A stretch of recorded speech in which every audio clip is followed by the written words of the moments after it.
ഏവരെയും പുതിയൊരു വീഡിയോയിലേക്ക് ഞാൻ സ്വാഗതം ചെയ്യുകയാണ്. മധ്യേഷ്യ യുദ്ധങ്ങളുടെ തറവാടാണ്. മരുഭൂമിയുടെ കാഠിന്യം അറബികളെ പരുക്കന്മാരും സഹിഷ്ണുത കുറഞ്ഞവരുമാണ്. പെട്രോൾ, സ്വർണം, വെള്ളി തുടങ്ങിയ വില കൂടിയ ധാതു സമ്പത്ത് നിറഞ്ഞ മധ്യേഷ്യൻ പ്രദേശങ്ങൾ കൈയടക്കാൻ അറബികൾ മാത്രമല്ല പാശ്ചാത്യരും മത്സരിക്കുകയാണ്. ഈ ഒരു സാഹചര്യം ഉള്ളതിനാലാണ് സൗദി അറേബ്യയും ഇറാഖും ഇറാനും സിറിയയും ലെബനോനും തുർക്കിയും ഒക്കെ തുടങ്ങി ഏതാണ്ട് എല്ലാ അറബ് രാജ്യങ്ങളിലും യുദ്ധം കണ്ട് അധികാരം കൈയടക്കിയ ഭരണകൂടങ്ങൾ വന്നത്.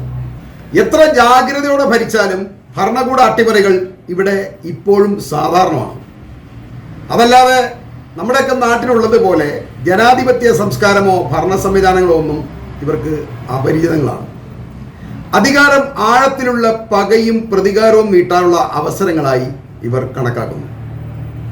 ഇങ്ങനെ അധികാരവും പ്രതികാരവും എന്ന പരമ്പരയുടെ ഏറ്റവും പുതിയ എപ്പിസോഡാണ് ഇപ്പോൾ സിറിയയിൽ നടന്നു വരുന്നത്. പ്രവാചകന്റെ കാലത്തിന് ശേഷം മുസ്ലിങ്ങൾക്കിടയിൽ സുന്നി ഷിയ ചേരിതിരിവ് അതിരൂക്ഷമാണ്.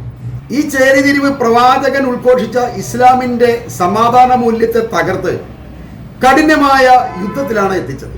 അറബികൾ എപ്പോഴും ഗോത്രീയ സംസ്കാരത്തിൽ ജീവിക്കുന്നവരായതുകൊണ്ട് യുദ്ധത്തിലേക്കുള്ള വഴി എപ്പോഴും ഇവർക്ക് എളുപ്പമാണ്. അറബ് ദേശീയതയും സോഷ്യലിസവും എന്ന പുകമറ സൃഷ്ടിച്ചുകൊണ്ടാണ് 1963 സിറിയയിൽ സുന്നികളെന്ന് അവകാശപ്പെടുന്ന ബാത്ത് പാർട്ടി അധികാരത്തിൽ വരുന്നത്. എന്നാൽ 1970 ഹാഫിസ് അസദിന്റെ നേതൃത്വത്തിലുള്ള അലവികൾ, അതായത് അവർ ഷിയാക്കൾ തന്നെയാണ്, അവർ നടത്തിയ ഒരു അട്ടിമറിയിൽ ബാത്തിസ്റ്റുകൾ മൂടോടെ വീഴുക തന്നെ ചെയ്തു. തുടർന്ന് ഹാഫിസ് അസദിന്റെ ഭരണകാലവും അദ്ദേഹത്തിന്റെ മരണശേഷം മകൻ ബഷർ അസദിന്റെ ഭരണം ഉൾപ്പെടെ ഏതാണ്ട് 52 കൊല്ലമാണ് അസദ് കുടുംബം ഈ സിറിയ ഭരിച്ചിരുന്നത്. ഇവരുടെ ഈ 52 കൊല്ലത്തെ ഭരണ കാലയളവിൽ ആയിരക്കണക്കിന് ആളുകളെയാണ് കൂട്ടക്കുഴിമാടങ്ങളിൽ കുഴിച്ചു മൂടപ്പെട്ടത്. കൂടാതെ ഭൂമിക്കടിയിലുള്ള ജയിലുകളിൽ അടയ്ക്കപ്പെട്ടു. ലക്ഷക്കണക്കിന് ആളുകൾ പലായനം ചെയ്യേണ്ടി വന്നു. അവർ ജന്മനാട് വിട്ട് മരുഭൂമിയിലും മറ്റ് രാജ്യങ്ങളിലും മൃഗസമാനരായിട്ട് തന്നെയാണ് ജീവിച്ചിരുന്നത്. ഈ പകയും വിദ്വേഷവും എല്ലാം ഇവരുടെ ഉള്ളിലടക്കി ജീവിച്ചു വന്നവർ 2024 ഏതാണ്ട് അവസാനത്തോടു കൂടി അഹമ്മദ് ഷാറ അൽ ജൂലാനിയുടെ നേതൃത്വത്തിലുള്ള ഒരു സായുധ വിപ്ലവത്തിലൂടെ ബഷർ അസദ് ഭരണകൂടത്തെ പുറത്താക്കി ഈ സുന്നികളായവർ ഭരണം പിടിച്ചെടുക്കാനുണ്ടായത്. ഇക്കാര്യം നമ്മൾ ഇതിനു മുമ്പ് റിപ്പോർട്ട് ചെയ്തിട്ടുണ്ട്, നമുക്ക് എല്ലാവർക്കും അറിയാവുന്നതാണ്, വാർത്തകളിലെല്ലാം വന്നിട്ടുണ്ട് തന്നെ. എന്നാൽ ഇതിനുള്ള ഏറ്റവും രസം എന്താ വെച്ചാൽ അമേരിക്കൻ ഹിറ്റ് ലിസ്റ്റിൽ ഇടം പിടിച്ച അഹമ്മദ് ഷാറ എന്ന ഈ ഇപ്പോഴത്തെ ഈ സിറിയൻ നേതാവ് പഴയ അൽ ഖൈദ സംഘത്തിന്റെ തലവന്മാരിൽ ഒരാളായിട്ട് പോലും ഇറാന്റെയും റഷ്യയുടെയും വലങ്കൈയായി പ്രവർത്തിച്ചു തരുന്ന ഈ അസദ് ഭരണകൂടത്തെ മറിച്ചിടാൻ വേണ്ടി അമേരിക്കയും ഇസ്രയേലും തന്നെയാണ് ഈ അഹമ്മദ് ഷാറ അൽ ജൂലാനിയെ സഹായിച്ചുകൊണ്ടിരുന്നത്. എന്നാൽ ചരിത്രപാത പിന്നെയും പിന്തുടർന്നുകൊണ്ട് ഈ അഹമ്മദ് ഷാറ അൽ ജൂലാനിയുടെ സംഘവും അസദ് പക്ഷവും തമ്മിലുള്ള അതിശക്തമായ ഏറ്റുമുട്ടലുകളും കൂട്ടക്കൊലകളുമാണ് ഇപ്പോൾ സിറിയയിൽ നടന്നുകൊണ്ടിരിക്കുന്നത്. ഇവരൊന്നും ഒരിക്കലും സമാധാനം ആഗ്രഹിക്കുന്നില്ല എന്നുള്ളത് തന്നെയാണ് വസ്തുത. എന്നാൽ ഒരാൾ ഭരിക്കുമ്പോൾ മറ്റേ ആൾ കൂടെ കുറച്ച് സൗകര്യങ്ങളെല്ലാം ചെയ്തു കൊടുത്ത് അവരെ അംഗീകരിച്ചുകൊണ്ട് ഭരണം മുന്നോട്ട് കൊണ്ടുപോകാന്നല്ലാതെ അവർ പരസ്പരം വീണ്ടും ഏറ്റുമുട്ടി പഴയ പകകളെല്ലാം തീർക്കാനാണ് ഇവർ ശ്രമിക്കുന്നത്.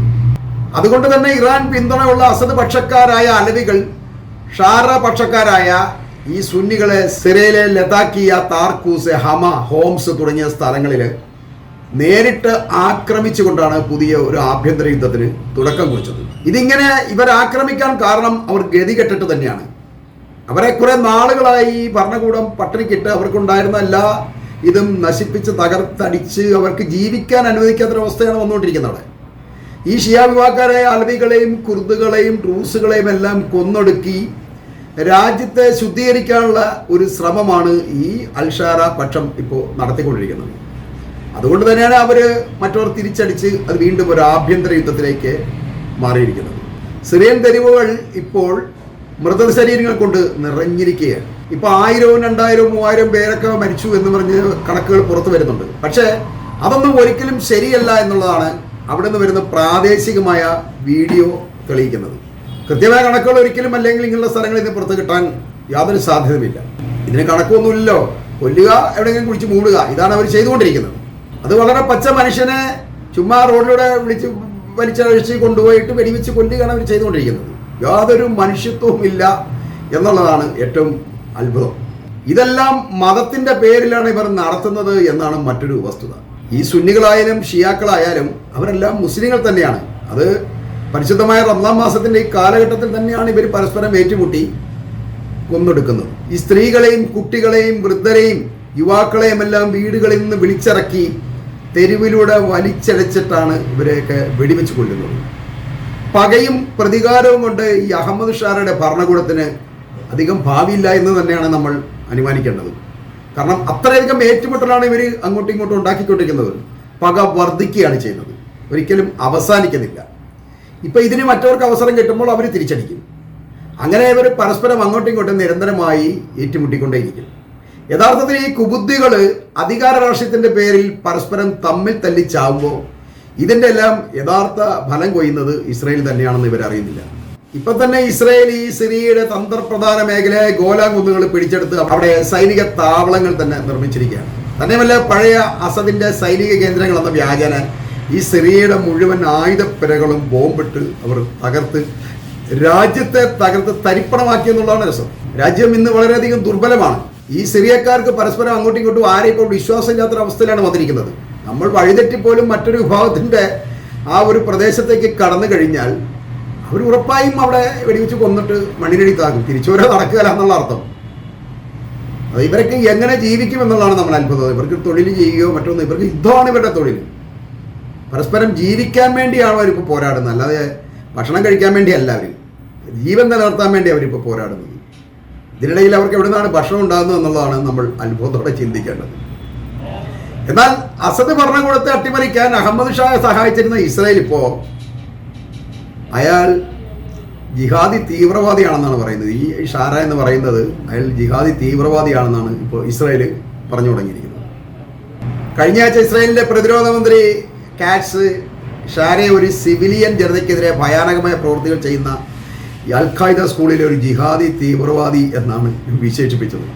ഇയാളിങ്ങനെ പറഞ്ഞ ഉടനെ തന്നെ വിദേശകാര്യമന്ത്രി ഗിഡിയൻ സാറ് ഈ ഷാരയുടെ ഭരണകൂടം ശുദ്ധമായ ഒരു തിന്മ എന്നാണ് വിശേഷിപ്പിച്ചത്.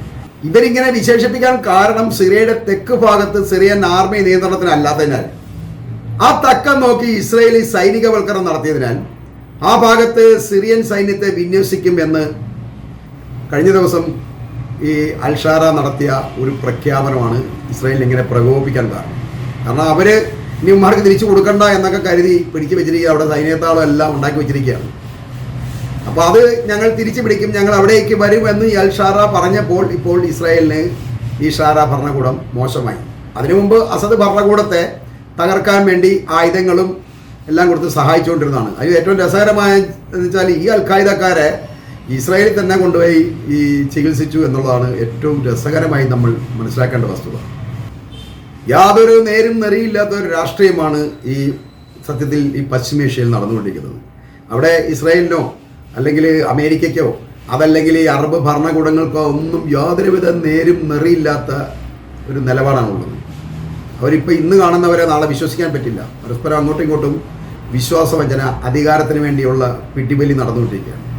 സത്യത്തിൽ ഈ രാജ്യങ്ങളിലൊക്കെ താമസിക്കുന്ന ഈ ദുർബലരായ ആൾക്കാർ, അതായത് ഏറ്റുമുട്ടാൻ കഴിവില്ലാത്ത ആൾക്കാരെല്ലാം സ്വയം ചത്തൊടുങ്ങുകയെ മാറുകയുള്ളൂ, എല്ലാവരും കൊന്നൊടുക്കും. ആ ഒരു അവസ്ഥയിലേക്കാണ് കാര്യങ്ങൾ വരുന്നത്.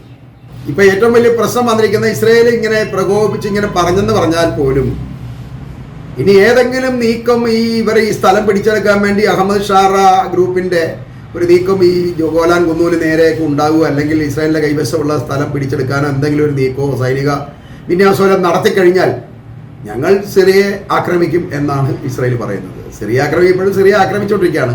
ഈ അൽ ഷാറയുടെ ഭരണകൂടമായി നേരിട്ടൊരു ഏറ്റുമുട്ടൽ ഉണ്ടാവും എന്നാണ് ഈ സിറിയൻ ഭരണകൂടം ഇപ്പോൾ ഭീഷണി മുടക്കിയിരിക്കുന്നത്. ഈ ഹമാസുമായിട്ട് ഒരുവിധം യുദ്ധം അവസാനിപ്പിച്ച് കാര്യങ്ങൾ ഒത്തുതീർപ്പിലേക്ക് എത്തിക്കൊണ്ടുവരുന്ന ഈ സമയം സിറിയയുമായിട്ട് അടുത്ത യുദ്ധത്തിനുള്ള തയ്യാറെടുപ്പാണ് ഇപ്പം ഇസ്രായേൽ നടത്തിക്കൊണ്ടിരിക്കുന്നത്. അങ്ങനെ ഒരു അടുത്ത യുദ്ധം അടുത്ത് വരികയാണ്. ആദ്യം ലെബനോനുമായിട്ട് ചെയ്തു, ഹമാസുമായിട്ട് ചെയ്തു, ഹൂത്തികളുമായിട്ട് ചെയ്തു, ഇപ്പം ഇനി അടുത്ത സിറിയയായിട്ട് തുടങ്ങാൻ പോവുകയാണ്. ഇറാനെ ഇങ്ങനെ ആക്രമിക്കണം എന്നുള്ളത് ഇങ്ങനെ മനസ്സിൽ കിടക്കുകയാണ്. പക്ഷെ ഒരിക്കലും സാധ്യമാകാത്തതുകൊണ്ട് മാറി നിൽക്കുകയാണ്. ഇതിങ്ങനെയൊക്കെ സംഭവിക്കുന്നതെന്ന് വെച്ചാൽ ഇസ്രായേലിൻ്റെ അധിനിവേശവും അധികാരമോഹങ്ങളും ചതിയും കുതന്ത്രങ്ങളും ഒക്കെയാണ് ആ രാജ്യത്തെ സ്ഥിരമായ ഒരു അസ്ഥിരതയിലേക്കും യുദ്ധത്തിലേക്കും തള്ളിവിടുന്നത്. അറബികളുടെ പ്രീതി നേടാതെ ഒരിക്കലും ഇസ്രായേലിന് മധ്യേഷ്യയിൽ നിലനിൽപ്പില്ല എന്നുള്ള കാര്യം ഉറപ്പു തന്നെയാണ്. വിട്ടുവീഴ്ചകൾ ചെയ്യുകയും അവർക്ക് വേണ്ട രാജ്യം അല്ലെങ്കിൽ അവരുടെ ഈ പലസ്തീൻ പോലെ അവർക്കുള്ള സ്വാതന്ത്ര്യം വിട്ടുകൊടുക്കുകയും മറ്റു രാജ്യങ്ങളിൽ നിന്ന് പിടിച്ചെടുത്ത സ്ഥലങ്ങൾ വിട്ടുകൊടുത്തുകൊണ്ട് ഇസ്രായേൽ നിലപാട് പ്രകടിപ്പിച്ചില്ല എന്നുണ്ടെങ്കിൽ ഇസ്രായേൽ ഒരിക്കലും ആ രാജ്യത്ത് നിലനിൽപ്പ് സാധ്യമല്ല. കാര്യം ഇപ്പോൾ അമേരിക്കയുടെ പിന്തുണയോടുകൂടി തന്നെ ഇസ്രായേൽ വിജയിച്ചൊക്കെ നിൽപ്പുണ്ട്. പക്ഷേ അമേരിക്കയ്ക്ക് എക്കാലവും ഇസ്രായേലിനെ ഇങ്ങനെ പ്രീതിപ്പെടുത്തി ഇസ്രായേലിൻ്റെ പുറകെ ഇങ്ങനെ നിൽക്കാൻ പറ്റില്ല. കഴിഞ്ഞ ദിവസം തന്നെ അമേരിക്കയുടെ ഒരു പ്രസ്താവന ഉണ്ടായിരുന്നു, ഞങ്ങൾ ഇസ്രായേലിൻ്റെ ജാമ്യക്കാരല്ല എന്നത്, അതായത് ഇസ്രായേലിന് വേണ്ടി സംസാരിക്കാൻ നടക്കുന്ന ആൾക്കാരല്ല എന്ന് പറഞ്ഞുകൊണ്ടാണ് അവർ ഈ മധ്യേഷ്യയിൽ ഇപ്പം ഹമാസുമായി ഒരു ഒത്തുതീർപ്പ് ഉണ്ടാക്കിക്കൊണ്ട് ബന്ദികളെ തിരിച്ചെടുക്കാൻ വേണ്ടി, അതായത് അമേരിക്കൻ ബന്ദികളെ തിരിച്ചെടുക്കാൻ വേണ്ടി ഇപ്പം ട്രംപ് ഒരു നടത്തിക്കൊണ്ടിരിക്കുന്നു. ഇപ്പം തന്നെ അമേരിക്കയിൽ തന്നെ ജൂതർക്കെതിരായി ഭയാനകമായ രീതിയിൽ ഈ പ്രതിഷേധം ഉയർന്നുകൊണ്ടിരിക്കുകയാണ്. കാരണം അവർ കൊടുക്കുന്ന ടാക്സും ഇതെല്ലാം ഊറ്റിക്കൊണ്ട് പോകുന്നു ഇപ്പം ഇസ്രായേൽ ആയുധമായിട്ട് കൊണ്ടുപോവാണ്, കാശായിട്ടും ആയുധമായിട്ടും. അപ്പോൾ ഇസ്രായേലിൽ നിന്ന് ജൂതർക്കെതിരായിട്ട് അതിശക്തമായ ഒരു പ്രതിഷേധം ഇപ്പം ഉണ്ടായി വരുന്നുണ്ട്. അത് കാലക്രമേണ വളരും. ഇപ്പം ട്രംപ് ഇപ്പം ഇസ്രായേലിനെ അനുകൂലിച്ച് നിന്നാൽ പോലും ട്രംപിന് ഒരു പരിധി വരെ ഇസ്രായേലിനെ ഇനി അനുകൂലിക്കാൻ കഴിയില്ല. അതുകൊണ്ട് തന്നെ ഇസ്രായേലിൻ്റെ നിലനിൽപ്പ് ഏതാണ്ട് അവതാളത്തിലായിരിക്കുകയാണ്. അവർക്ക് ഈ അറബികൾ തമ്മിൽ എന്നും കൂട്ടടിയും ഇതുമൊക്കെ ആയിക്കഴിഞ്ഞാൽ ഇതിൻ്റെ എല്ലാം ഭീഷണി ഉണ്ടാകുന്നത് ഇസ്രായേലിൽ തന്നെയാണ്. ഇവരൊന്നും ഒരിക്കലും ഇസ്രായേലിനോട് സ്നേഹിച്ചുകൊണ്ടല്ല അവരുടെ ആദ്യങ്ങൾ മേടിക്കുക, അവരുമായിട്ട് ഒത്തു നിൽക്കുന്നതൊന്നും. അത് അന്നേരത്തെ നിലനിൽപ്പിന് വേണ്ടി ചില രാഷ്ട്രീയ കൂട്ടുകെട്ടുകൾ മാത്രമേ ഉള്ളൂ. പക്ഷേ ഇവരെപ്പോഴും ഇസ്രായേലിന് ഭീഷണി തന്നെയാണ്. ചുറ്റും ശത്രുക്കളുമായിട്ട് ഒരു രാജ്യത്തിന് ഒരിക്കലും മുന്നോട്ട് പോകാൻ കഴിയില്ല. അമേരിക്കൻ സഹായം ഏതെങ്കിലും സമയത്ത് നിലച്ചു പോയാൽ, അല്ലെങ്കിൽ ഒരു നല്ലൊരു പ്രസിഡന്റ് അമേരിക്കയിൽ വന്നാൽ, ഒരു മിതവാദിയായ ഒരു പ്രസിഡന്റ് അമേരിക്കയിൽ വന്നു കഴിഞ്ഞാൽ ഇസ്രായേൽ എന്ന രാജ്യം അതോടെ തീരുകയാണ്. പിന്നെ അവർ ഇത്രയും നാളും പിടിച്ചെടുത്തത് മുഴുവൻ ഈ രാജ്യങ്ങൾക്ക് തിരിച്ചു കൊടുത്തുകൊണ്ട് അവർ ഒത്തുതീർപ്പിന് വഴങ്ങേണ്ടി വരും. ഇസ്രായേൽ ഒരു ചെറിയ രാഷ്ട്രമായി അധപ്പതിക്കും എന്ന് പറഞ്ഞുകൊണ്ട് തന്നെ ഞാൻ ഈ വീഡിയോ ഇവിടെ അവസാനിപ്പിക്കുകയാണ്.